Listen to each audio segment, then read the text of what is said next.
It is trends, and yeah, we are live, y'all. Hello, hello, hello. We are live. I want to make sure that we're liking and sharing. If Are you able to see what's coming up on your end? Okay. Just want to like and share. Hey. Okay. All right. We're in there. Okay. Well, I just want to say hello, everybody, and welcome to the Throne Room's Healing Challenge Mental Health Edition. My name is Monica Jackson, and I am the founder of Royalty Mission Network. And today I have with me a few friends, and they're going to kind of help me take the covers off of a very important conversation that I want to have around minority mental health. And so I'm going to do some really quick introductions. I would like to introduce you to my colleague. You guys know her. She has been on our show in the throne room before, but I want to just take the opportunity to thank Jackie Oliver for Your Mind Inc. for joining us for this really important conversation. Jackie, how are you doing today? I'm fine. I'm fine. Any day above ground is a good day for me. That's right. That's right. That's right. And then we also have our friend to the network. He has been a guest on Barbershop Conversations before. And I'm really thrilled to have him back with us, Mr. Jerome Kidd, who himself has a plethora of degrees and all kinds of stuff behind him. But most importantly, he brings real life experiences to the table that can kind of help us all learn how to be able to take the cover off in this conversation. And so I just want to welcome you today, Jerome. How are you doing? I'm well, thank you, and thank us again for allowing me to be part of this program. Yeah, I'm yeah, looking forward I'm to it. This excited. one ought to be fun. Yeah, I Yes, it think this is is. going to be fun. I'm going to send a special shout out to our friend and our brother who was supposed to be joining us. He did want us to let you guys know that he does send his love. My co-host of Barbershop Conversations, Brother Ned White of Pure Care Ministries, we're sending our love out to you. And we can't wait for the opportunity for you to be able to join us in this conversation in the coming weeks. We With love you, that Ned. being We miss you, Ned. That's right. We love you. He's a good man. With that being said, I just really want to take the time out to just say how much I want to thank everybody for taking their time out of their day to stop in and take part and participate in this conversation. This conversation is not one that is an easy one. It's not one that's light. It is one that I have been challenged with myself and that I am looking forward to having as we roll out the month of July, which is supposed to be about minority mental health. And one of the reasons why this is really important for me to be able to have this type of space created to have conversations is really about being able to um, confront the subject matter, right? I think that oftentimes in the Black community, we feel alone. We also feel like we have to do life by ourselves for whatever reason. I think that we Hold up, feel like, Monica. Hold up, Monica. So, are yeah, you saying we can ready to have a candid conversation where we have to be open and vulnerable? Are yep, we getting ready to have one that's of those it. conversations? And what I'm hearing you say right now, Jackie, is you're ready to take the cover off, right? You're Okay. ready to delve deep into the conversations where we are going to take that time to be curious with one another, right? Where we're going to Okay. be open minded about the different experiences that are out there, where we are going to, Yes. like you said, be vulnerable and empathize with one another, because that's a big part that's been missing in a lot of the conversations that we have is we want to hear expert opinion, but we're coming today to be able to hear from a different point of view.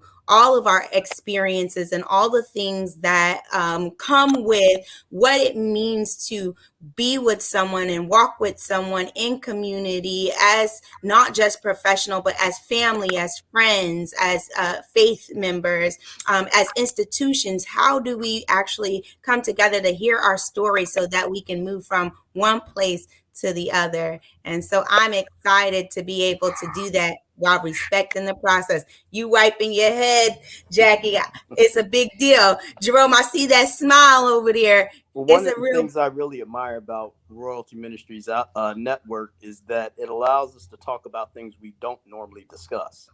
And Mhm. Yes. this is one of those subjects that we don't normally discuss, which is There's a one. reason why, right, Jerome? Absolutely, there's a reason Mhm. why, and there's a very legitimate reason why. Historically, that we don't talk about this issue in our community. And not just our community, but the various minorities. This is a touchy situation. Right. This is a hush hush topic, but we getting ready Right. to expose some of the myths. I tell our own stories and may be able to help somebody to say, "Hey, me Hopefully, too." we'll be able to, in this conversation, reframe this discussion so it's Yeah. not so difficult in the future. Yeah. Yes, So yes, the whole point of everything that I'm looking to do and accomplish here on my end is I really want to have this space where we can share our stories and experiences and shed light on the individual truths about what we have seen concerning caring for others with mental health challenges and being myself someone who may have struggled with mental health issues along my way. So I'm looking for us to get it straight now. I'm looking for us to take and break down that stigma, that shame, and all those myths that are associated with mental health within not just the minority community, but the community abroad. But I think right now, this conversation where we're going to take the cover off is much needed in our Black community. Oftentimes, much we needed. think it's a lay a hand on somebody, or we think it's a, oh, it's all right, it ain't what you think it is, they just going through something, it'll be all right, without really addressing what really is going on. And so I'm excited to have that conversation. Y'all ready? It's Absolutely. been a long time coming. It's been a long. Yes. So I am excited. Let's get this thing started. First question I'm going to throw out there. What does the topic of minority mental health mean for you, Jackie? What does this look like for you? Well, as you can see, I identify as African American, and when you talk about minority mental health, I look at the trauma in the community. I work at an agency that service families whose children are receiving services for emotional, behavioral, mental health challenges, intellectual and developmental disabilities, as well as Mm, substance use. And it's common in the work that I see that 90% of our families are minorities mm, that come from the urban core. I, being a resident of the city of Newark, New Jersey, this is something that I live every day, not just right. in my own family, but I get up and go to work to it, and I come back home to it. So this is something that I'm very passionate about. It's part of my purpose, and I have delved into this head first, feet first, because it has to be addressed for us to have to live abundantly. Um, he came that we might have life and have it more abundantly, but there's some things that we need to deal with, especially in the minority community, that will help us to live in that abundance. So that's been my passion for the last 2 decades. Yeah, that's good. So, Brother Jerome, I'm gonna ask you the same question. Why? Why this conversation? Why you? Why now? It's a scary conversation. I share a lot of Jackie's background in that I live in the city of Trenton, and I have worked in mental health as either a counselor or support specialist in both Trenton itself. And I agree 100% with how she categorized our urban areas. I've also Mhm. been in Mount Holly and in Tom's River, so I've got some places that I can compare. And things aren't always the same everywhere that you go. No, they're Right. not. And the conversations sound very, very different. I had, when I was in Trenton as a partial care counselor, I had a 95% male caseload, which was 90% African American men. And Mm, that was an eye opener for me. Of course, I also identify as African American male, and they had not seen an African American male counselor in quite some mm, time. So we were able to accomplish a lot because there was a trust factor that was Yes. almost immediate, and but it's a hard one to maintain because there's yeah. some really sensitive issues that come to the fore when you're dealing with that particular population. Yeah, yeah, that's good. Um, and I hear from all both of those perspectives, and I'm going to just say, although I share in each of those, I'm going to come from the perspective why this is important for me is because I'm a mother. I am a minority mother. Minority boys and girl, and so it has hit close to home for me. And it is because of the fact that I do have experiences in both of the spaces that both of you have that have given me almost what I think a luxury of being able to speak to things whereby most women, mommies like myself, and daddies alike don't have the opportunity to get the in and the resources that they particularly need and support that they need in order to really help not just their child but also to help themselves. And I think there's a big gap and a big difference there that I just really want us to touch on. So Jackie, I see your face. Let's get real with it. Come on, take the cover off on That's that. why I had to take a deep breath before I spoke because what you're saying is true. I see this every day because we serve suburban Essex County and as well as the urban core. I see the disparities in the community. I hear the disparity in the voices of the parents that we work with saying, "Hey, I need XYZ and it's not there. This is what I'm dealing with my children and my family, and there's nothing here." And that's one of the things that we've been targeting in the urban core in northern New Jersey. They're lacking resources for families. Some of Yeah. our families have to travel to get adequate service, and that's sad because what they need, some of them can't afford to get on a bus or a train to go get services in Tom's River or in Middlesex County. Mm, And the sad thing about it is when they don't comply, the first thing they say is, "Oh, they're non-compliant," as opposed to saying, how can we help them get the resources? How do we bring the resources here to Essex County? How do we bring the same resources that they're getting in South Jersey to the North Jersey families that really need it? And then to hear that the services that are here, most of our families don't know how to tap into, don't know how to use for the betterment of their families, and they're getting frustrated. They're overwhelmed, and I hear these words repeatedly, and it weighs on my heart because it's reality. It's not what they're mm, feeling; it's the reality. When you look at what's available to our families here in the minority community, it's far less than those that are available to other families, and that should not be. There should be right. equity. It should be straight across the board where it's accessible. Because one of the things we say, it needs to be community based. Everybody don't have a Right. car where they could drive to something, and then when you can't drive to it, does that mean you're not? It's not available to it? And then the challenges families they go through. Some of them just throw their hands up and give up, and they lose their children to the streets, and then create other problems that on top of the mental health challenges. But then the next resource is, oh, let's lock them up, and that's not the solution. The Right. solution is to bring the services here to the minority community and make it accessible to everyone. That's the solution, and the frustration is real. But The angst is real. I'm gonna extend that, and Jerome, I'm gonna allow you to take a moment to speak into this. But for this part right here, I hear you, Jackie, about the resources, bringing them in, but I'm not so confident in the resources and what they provide and who's providing them. And I think oftentimes a lot of families are feeling the same way I am feeling because the more the distrust, the level of trust that I have within a system, because I see it, it doesn't exist.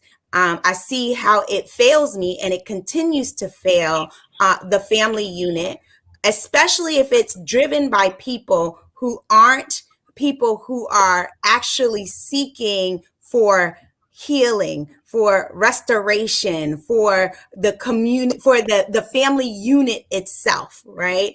So if it's driven by other motives, it doesn't and it won't work. Let's backtrack. First of all, to get us, the minority, to reach out for help is big, right? Because we all raised, I know in my house, in my family, what happens in your house stays in your house. Yeah. We don't air our dirty laundry in public. So, one, to even go to sit down and talk to a therapist and tell your business is a bit much, right? So when you get people that are willing to come out of their comfort zone and share and seek help, then to get there to find out there is no help, or the help that's there they want either can't afford it or is not accessible to them, it stacks on and makes the problem bigger. So when we look at the first step, minorities, I know we deal with this with the Latino families, we deal this with the Asians. Most families keep their mental health and other business private. So whatever the culture is, it's because of the culture that they are, raised and reared this way. So when you go to a therapist, we send our black boys to therapists. We want them to have somebody like Jerome said that look like them, that understands their plight, that where they come from, their culture. So you you can minister in that form to their needs. But then I look at some of the programs in our communities, and it's like a pipeline to prison. They're not really trying to help rehabilitate or help nurture our kids. The first thing they say is put them in special ed, put them in this program. And these are not programs that they need to be in. They need to really address the behaviors and what's behind it. But if you don't understand the culture, understand the community, you really can't address it. And that's what they have here. A lot of these therapists, clinicians, and I sit down and I talk with them regularly, don't really fully understand, which is why I stand up and advocate for these types of services in our community, that really understands what's behind generational things, that's That's good. behind what we're going through. Yeah. I And I it's I sad. I'm 100% with you. There's more to that I want to uncover, but I think Jerome has something really good that he can point out It's in boiling this. over. The one thing that's going through my mind right now, first of all, I do want to come back and touch extensively on cultural competency because that's where we are right now. But the one thing that I really would like to compliment you for is that you are allowing us to do this for the rest of the summer, because a lot of the issues we just laid out about 3 months worth of discussions, Right. and in order to do it justice, I mean, each and every one of these are very, very important issues. And the issue of cultural competency, it's huge. It's huge. We do need people who understand our backgrounds, but only in the past 10 years or so have we even been interested or willing to participate in any type of mental health therapy. It was a Yes, complete taboo in our community. So, uh, historically, we did not participate in trials, and really, we don't sign up for experimental trials now. So we don't make up a great deal of the research. Now, there's a whole lot of very good historical reasons why, and I'll just start. I'm going to hit deep and talk about Tuskegee. Most of us understand the Tuskegee or remember the Tuskegee syphilis experiments that were hmm perpetrated upon black men, and that has had a resounding, we still remember. I hmm was talking, I was reading an article about the Native American community, and they still remember smallpox. So there's a lot of historical reasons as to why we just simply do not trust the organized medical establishment. However, some of us have been bold enough to step out across the line for various reasons. Either we're mothers or fathers, or in my case, I told you I would disclose the fact that I live with bipolar disorder. Now, I'm also a prep school brat and a college graduate and a previous business owner and a civic trustee in my city. And I do a lot of different things that most people wouldn't think you could do with a mental illness. And for a very long time, I thought I couldn't either. But fortunately, I got some culturally competent assistance. And it's been able to help me get to a point of stability, maintain that stability, and become a peer for others so that they might be able to achieve the same level of recovery. So, this is You know, what recovery looks like. there's something really important about what you just said, because I think that is a part of that stigma, right? The fact that oh, because I have a mental illness, as if it's something that is in itself a negative. I cannot perform, I cannot function, I'm less than human. And that's what I get from that. And I that's felt what all of that. angers me, I right? felt all of that, and it caused me to stay in denial for 23 years. Right. And that's Yeah. the conversation that I want to have now. I want to have the conversations where we're saying, we are human. This happens to everybody. What is it that we can do as community? What can we do as faith leaders and houses of worship who say that they're for the people? How can we help each other learn how to live? Jackie, I'm gonna press the mark here, because I this is where we get an opportunity to turn the tables and turn the situation upside down. Listen, I live in a situation whereby for my child's safety, I am up at night. For my children, I am arguing and feeling like I'm on a battlefield because I don't feel that people hear me when I say what they need and what they're trying to force upon me to give them don't align. And so right now, this conversation is so important. There's so many things and people who need to have this conversation right now, that I'm going to just say to y'all, let's really take the cover off. Let's Let's take really it talk off. about it. Let's This take is it off. this is the Let's part of be the candid. process. I, Yes. I think one of the things to answer your question is some of the things that we can do. One of the things is we have to stop talking about mental illness. Whenever we say mental health in our community, we immediately think mental illness. One of the ways to reframe this conversation is mental wellness. And what we're trying to do is maintain our mental wellness. Now, most of urban blacks in particular have all experienced some type of trauma. You know, I Yes. just learned on yesterday that the young 16-year-old fella that was murdered in Trenton happened to have been one of my daughter's classmates. You know, Mm, so now she has had her yes, second again. experience at age 14 of a member of her peer group being murdered. Now, a Mm, whole lot of communities don't experience that. And of course, what is the impact when there's nobody to talk to about that? You mm, know, so we have to talk about cultural competency in terms of us being much more willing to participate in trials.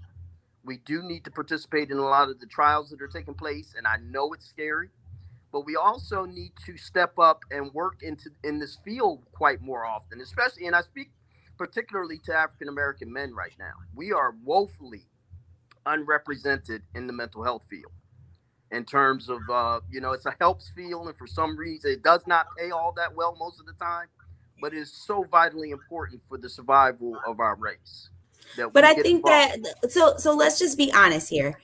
How If we just think about the population and we think about what's happening in our education system with our Black males, are we even really given a real opportunity to have a plethora of them even be able to see the possibility of being within this career, right?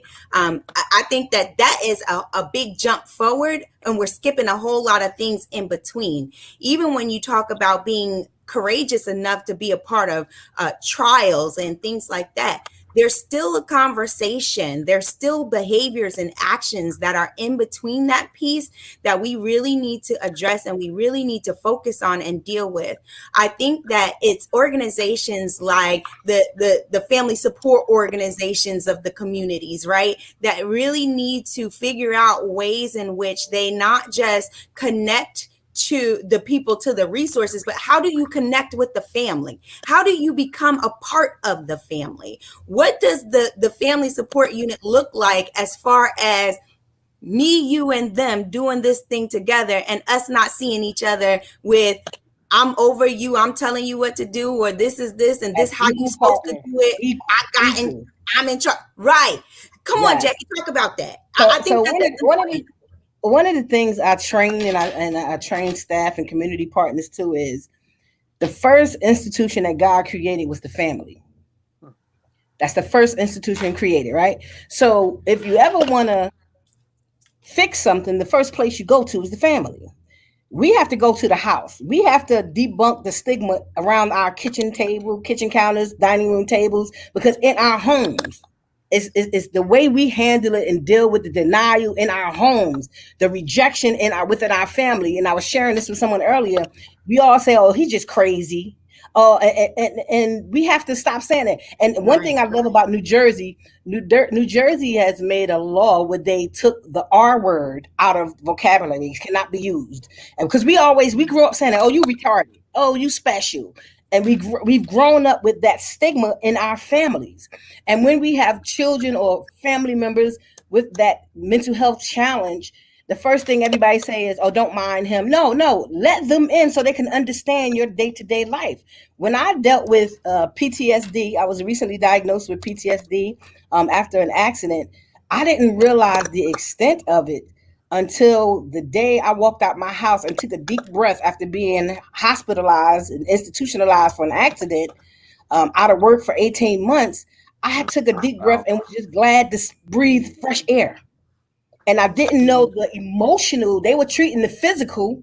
I was going to rehab and therapy and treating the physical, but nobody ever dealt with the emotional part where my emotional, like just to see the sunlight, just triggered. Mhm. So every time I think about when I look at stairs, immediately my body just does its own thing.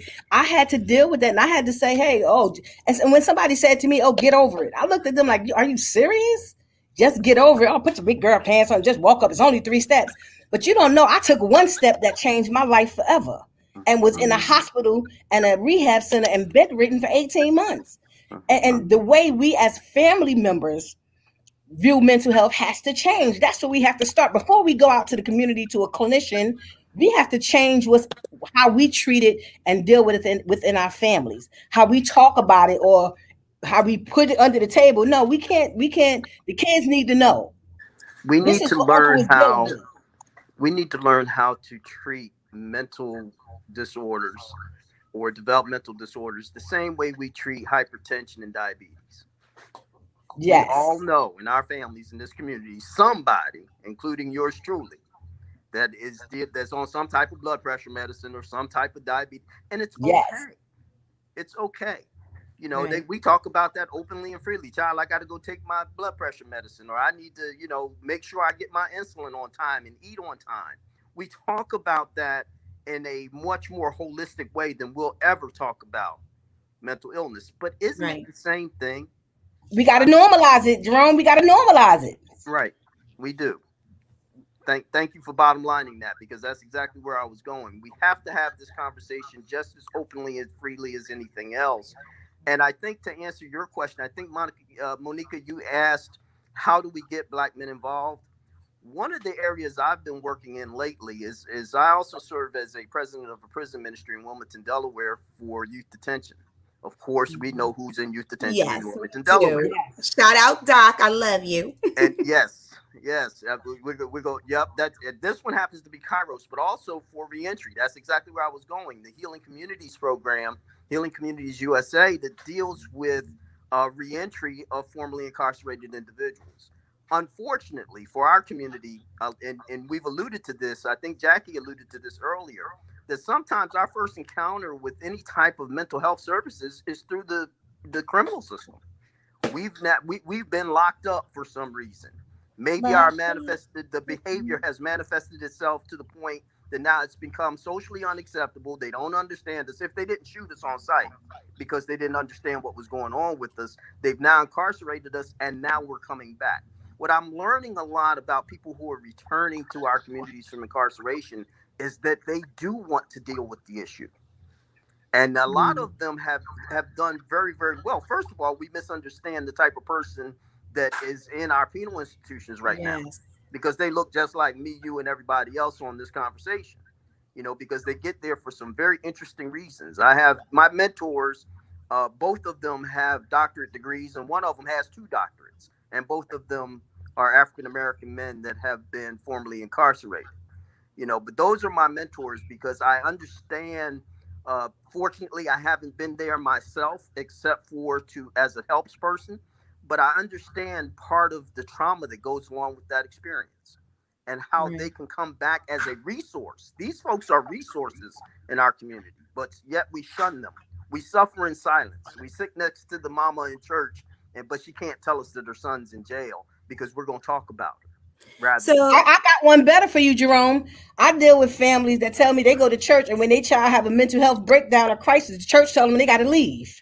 They tell them, please take them to the back room or you got to get out the sanctuary. And I'm saying, where's the compassion? Where's with loving kindness have I drawn thee? So I've created an initiative here with my organization where I go to the faith-based community and I train their team how Hmm. to handle and work with children and families that have the what to expect. Because when you deal with children with autism, when you deal with children that have intellectual and developmental disabilities, their senses are heightened. So when the right, presence of God comes into the sanctuary, they may respond in their own way as right, opposed to jumping and shouting because they feel. They can't express, but they can feel. So rather than embrace what they're feeling, you throw them out. right. So I train them and say, this is what you're seeing. This is what's happening. The worst thing you could do, and this is what families say, because I'm clergy. So when families say this to me, I get the name of their pastor in their church, and that's the first outreach I do Monday morning or the next morning. They say, hey, I want to come work with your team and help you develop some type of understanding, because that's what if you understand, you will work and you'll treat it differently. So when they get the knowledge, we just had a training a couple of weeks, a mental health first aid training, where I had clergy from three Hmm. churches come in and get trained so they know how to work with, not handle, because you don't handle, but you don't hand how to work with families that have children and family members with mental health challenges. So you don't just tell them to leave the sanctuary or go home and don't come back, or we'll Hmm. direct you to, because that's so insensitive. But you know what? In the minority community, it's common. You go to the synagogues, they got a But Jackie, special service for it. I want to learn Yes. something here. How did you get those people to those clergy members to attend? How did you How? even get them to attend? One, the need, because I grew up in church. I'm a fifth generation preacher's kid, right? I grew up in church, but when I grew up, the church Okay. handled mental illness wrong, and it wasn't until I became trained that I realized half the people they were throwing on the altar and telling them it's a demon, it was mental health issues, right? So when I saw it from the inside, I figured, you know what? It's going to take people, because churches are closed. Churches are, I don't care what they say, they are not open to you coming and teaching something other than Bible. But I tell them, you got to meet people where they are. If you don't meet their natural needs, they could care less about what you preaching. So one of the things I said was, this is common in my community. How can we get you to understand your food pantry is good? But they ain't coming back to Sunday service if they don't know that you're gonna handle them in a certain, deal with them in a certain manner with dignity and respect. So I started a Hmm. conversation. I started off with about 12 pastors. It blew up to now 2 years in. I'm doing training, getting them trained so that when they see it, they can identify it. But not that they handle it, they know where to connect them to, and that's the key. I'm not asking Right. you to be Right. a therapist, because you're not, and even if you are, you don't want to do a relationship. So Right. teaching them what they're looking at and what they should do as opposed to what they've been doing. Churches have failed a lot of people calling them demons when it's not always demons. Again, I'm gonna step in here and of course I hold the same status, right? We all clergy and we all work in the same. I don't care about all that. I'm talking about from the perspective of the parent, right? The perspective of the caregiver. So what I see when I enter into spaces like that is fear. I see a fear of being able to appropriately address. I see fear of the unknown because they're They don't thinking know. that's is, What and is then this? fear of, oh my gosh, I've seen this before, and is this me, or is this someone I know close to? Could this Yes. possibly expose me? And so with that being said, how then do we then get people to move past the fear? So for me as parent, what would you say to me to empower me to be able to say, hey, what you're seeing is not this. No, you're not going to say, put your hands over my kid and talk about, hey, there's a demon in there. We have to be able to empower our parents and our families to be able to have the courage enough to stand up to people who essentially are, I feel it's bullying, right? I feel it's a type of trying to close you in, close you out, and keep you disconnected. Y'all deal with that thing over there. That's y'all issue. Right now, how are we going to empower our parents to know it's okay to stand up? It's okay for you to say, no, that's not the case. This is what I see. This is what I'm dealing with. Can someone help point me in the right direction? It takes a I village, think it's right? education. Yeah. It takes a village, right? And we have, if you come to every urban community, not only is there a liquor store on every block, there's a church or two or three on every block. You're embedded in the community. As the mission of most churches should be to serve, you need to know what's in your community and you need to equip yourself to serve your community. It's more than taking an offering and giving communion and laying hands. So I think it's the obligation of the church to understand what's in their community and how they can be of service. How they can, if Are you you don't know meaning the how to do, pastor has to step out of the four walls and knock on doors and get to know the people within their community? Are you saying that they should be present yes, that during? not the greatest commission says go. Oh, I'm just Go, saying because right? some people think So that the you can't status stand comes behind from four behind the walls and a pulpit. podium and go. You can't stand behind Okay, four walls and a podium and go, right? okay. I just wanted to be clear about that. Yes, yes. Mhm. I believe every pastor I think needs to be we need trained to to understand so what they can servant understand. leadership is. Jerome, what were you saying? You were saying I you said you said we something have about to education and every pastor something. We didn't hear you. our pastors, our faith leaders need to understand what servanthood leadership is. Yes, my Servant favorite. leaders, You know, yes. Talk about it. shepherds tend to shepherd from behind. They usher people toward a goal. You know, we it's not always the guy that's out front making the whole lot of noise and waiting for everybody else to follow him. You know, that's not necessarily the true essence of a leader. You know, Right. and there's a big educational gap, and I'm so glad you're doing what you're doing with the training and with the mental health first aid. That is such good stuff. I was just amazed that you even got them to even pay attention to that. So congratulations, because that is a wonderful mission that you're on. You know, so the next thing is to help them understand alternatives and understand treatment and understand the difference between intellectual development disorders and Yes. And emotional behavior. and Yes. mental illness. They're not the same. They're not the same, and we need to address them differently. um we have to show people how to connect and get services for them differently, because they're not the same type of thing, and we like to lump it all together, and it's just easy to call it a demon. That's just easy. You know, it makes it easy for us. All we got to do is pray for it and wait for it to go away. But Well, wait, do you mean that this means that we don't believe that God is the restorer and that miracles can be performed through God? Does that mean that we're not our belief and our faith isn't existent if we're thinking that God can't heal our child from this ailment or our loved one from this situation, that demon inside of them that makes them act like a heathen? Is I'm trying to understand, how does all There this compare? there is a crosswalk to that, right? Now, demons are real.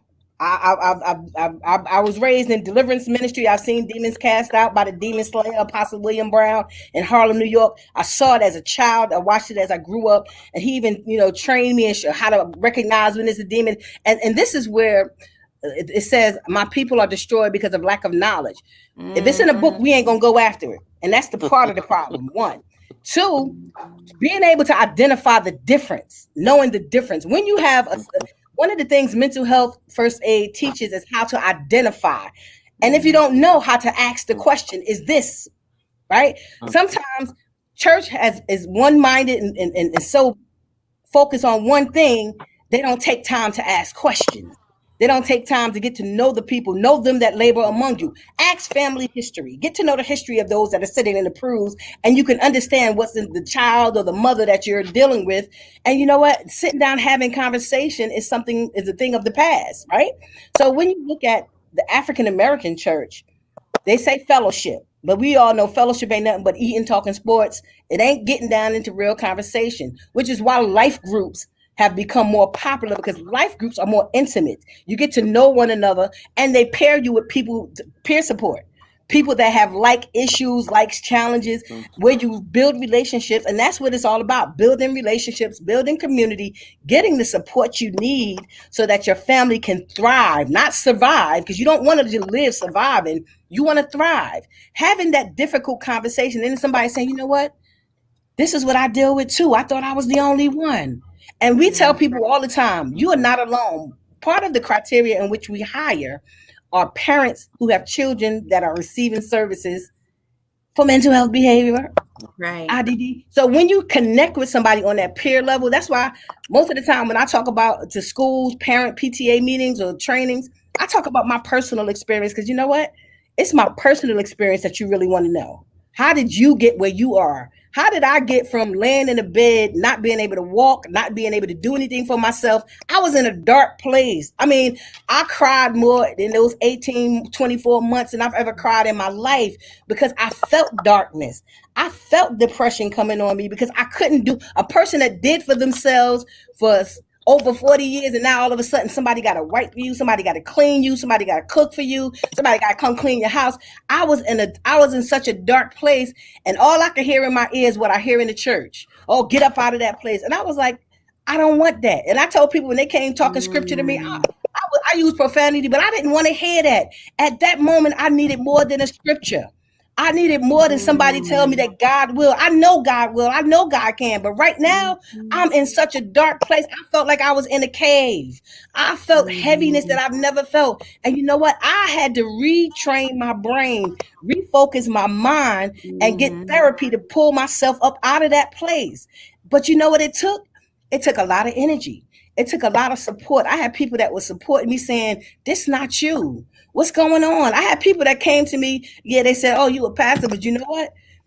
I didn't want nobody laying hands on me. I had doctors, therapists coming laying hands on me all the time, telling me you could do it, stretching my muscles, putting cream.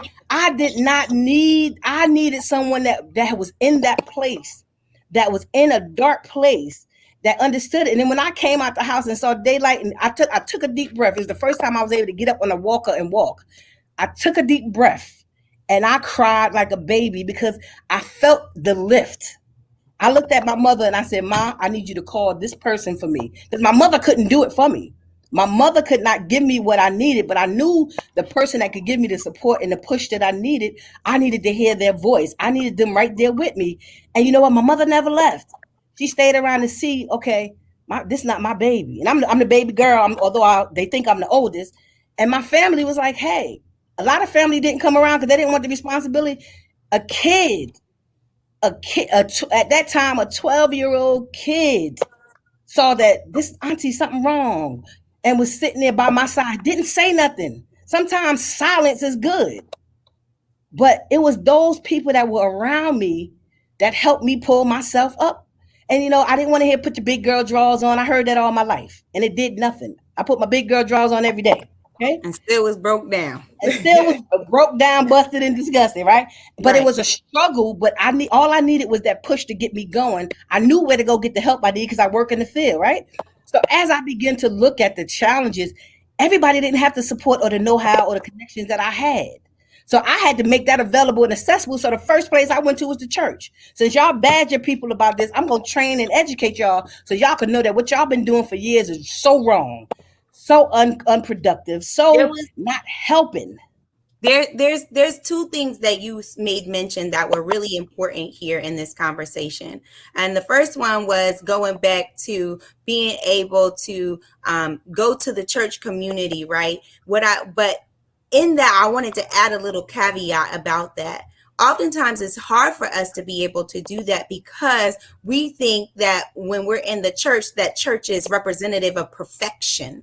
And so we can't hire, they don't understand about hiring people who have experience with these things because they are far removed from the place in which we're trying to claim to be, right? Yes. What we need to do is we really need to hone in on the fact that It is through our testimony. It is through our experiences. It's through all of our difficulties, those things that we call trial and tribulation, that will allow us to draw each other together to have the fellowship we need in order for us to be able to get to the healing place upon which we're all trying to seek, right? We're trying to be made whole, right? Yes, Another end of yes. that, the other end of the spectrum is on when you said, I didn't want to hear nobody. I was black. I had the resources. I did this myself. I know what to do, but I couldn't get there. That sounds like 90% of the people I know. We all know what should be done. We know what it should look like, And we could tell but we somebody can't else. be right. I'm so I'm trapped. I can't even see myself beyond myself. So how can you Yeah, expect anybody to be able to come in and just function from a normal perspective without having any person, any support, any type of anybody just to be a presence? Mhm. Right? yes. It's not about you knowing it all. I don't need you. I already know the scripture. You don't got to tell me. I don't need you pouring into my life, giving me no motivational speech. I just need you to learn how to be a presence for me so that Yes. I just know I could press through just cause. It don't have to have no defined definition. I know that my child is going to overcome because listen, God, I don't need you to prophesy over my babies. I can do that by myself. I can do God that. already told me I what can it speak a was. word over myself. I don't need you to do that. Yes. Physician, heal thyself. I can put the hand over myself. But Yes. what's important is the fact that there's someone who's there with me, someone who can attest to the struggle and the strife and the grit that it takes to be able to push through this thing. And I That's just, true. That's again, true. I want to appreciate both of you. I appreciate all of our listeners. We have a lot of people who are listening in, people who are commenting, and we really appreciate you. We want to hear from you guys. Ask your questions, throw them out there. We don't claim to know it all. We don't have all the answers, but what we do have is exactly what my auntie said: a listening ear, a willingness, and a heart yearning for change and looking for a community of people who are wanting to make a difference. And so if that's you, we want to hear you. We want to hear from you. We And we want have to. lived experience. Everybody on this That's panel it. now has lived Everybody. experience either as a caregiver or as a consumer. Consumer. Yeah. I've been a consumer. I'm. You are looking at a miracle. I tried to remove myself from this planet 4 times. Yeah. So it's difficult. How do you get there? Oh my We're goodness, grateful to you're God that about you're to commit still the here with ultimate us, sin, Brother going to Jerome. hell. Yes. Well, I Yes. know I'm not in hell. I know I was saved then, and I'm saved now. And I don't want Yeah. to beat up on the church too much because they don't know. They don't They know. don't know They. what they I don't am so know. glad to hear that they're interested in learning. They don't know what they don't know. You can't ask questions when you don't know what questions to ask. And they're just as afraid as anyone else. They were there. Our pastors were raised very similar to the way we were raised. So it's a cultural thing that we've got to decide that, look, we got to do better because COVID has really brought this to the forefront. And it's interesting. I was just doing a little Bible study on mental illness and some of our biblical figures that, under today's terms, probably would have had mental illness, just like Yes. some of them who were also A Yes. whole lot of them. Whole lot of so I them. mean, there's the way we treat our previously incarcerated, the way we treat those who may have had some level of depression or anxiety. My goodness, they're all over the Bible. If you took them out of the Bible, you'd have a magazine. Yeah. So we need to go Brochure. back and look at those types of things and realize that this has been going on all along. What do you think a contrite spirit was? So we need to really go back and look at what we've been taught and apply it in new and different ways that are more progressive. We have to be more progressive. And you have to turn to those people who have lived experience. Recovery is indeed possible most of the time, but you have to surrender and you have to Mm. admit you got to get radical acceptance that something is going on, and you need to be just as radical about making sure that you can address that issue. That's easier said than done, Brother Jerome. Much I easier. appreciate that. But you know what? You are living proof that it can be done. And I'm sure that You from the never steps, stop doing it. I do it every day. That goes that's away. it. Relapse is always possible. It doesn't go away. Always, You are always. always trying to maintain your wellness. And that's why I Yeah. like to focus on wellness. And that's why I do what I do, because when I'm helping other people stay well, I'm helping myself stay well. Yeah. Because I got to practice what I preach. I got to walk the talk, Yeah. because I too live with a mental illness and I am recovery and in stable recovery. Other people can get to the same place. Unfortunately, we wait so long that we Mm. are, so close to the edge or beyond the edge that it's really hard to recover from that space. But if you catch it early, there's no reason why you can't live a productive life. But we have to talk about it. You I have to think have that, those challenging conversations. You have to. yep, Somebody put in the comments, each one teach one, teach one. each one teach one, reach one. If we all can just reach one person, That's and pay it exactly what I was forward. going to say. That was one of the things when I came out of rehabilitation and was dealing with the psyche part of rehabilitating myself. I said if I can just help somebody to know that they're not alone, because there were moments Mm. when I felt so alone in this, when I felt that nobody really understood. I reshaped the work that I did. I said, we got to change. We walked a mile in your shoes. So you know what? You are not alone. We're here for you. If we're really going to be here for people, we have to accept them where they are, not try to push them where we want them to be. Absolutely. We have to accept where they are. And if, in that peer support model, when you look at it, even in the family model, That's right. understanding where he is, where she is at the moment, and sometimes just sitting in the moment with them, not Yeah. saying nothing. Because there were times when I didn't want to hear people talking.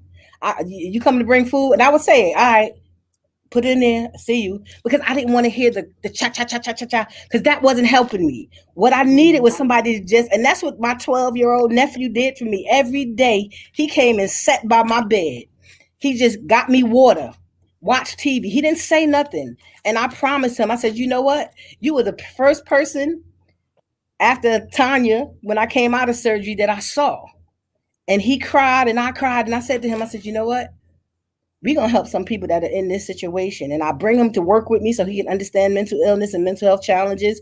So he's really embedded in the work and in the journey of Good recovery. for you. You can always recover. Now he's 15 and he's like, "Auntie, this kid in my school," and I'm talking to him, creating that peer to peer relationship. Because sometimes Train you them just up. need somebody, your peer.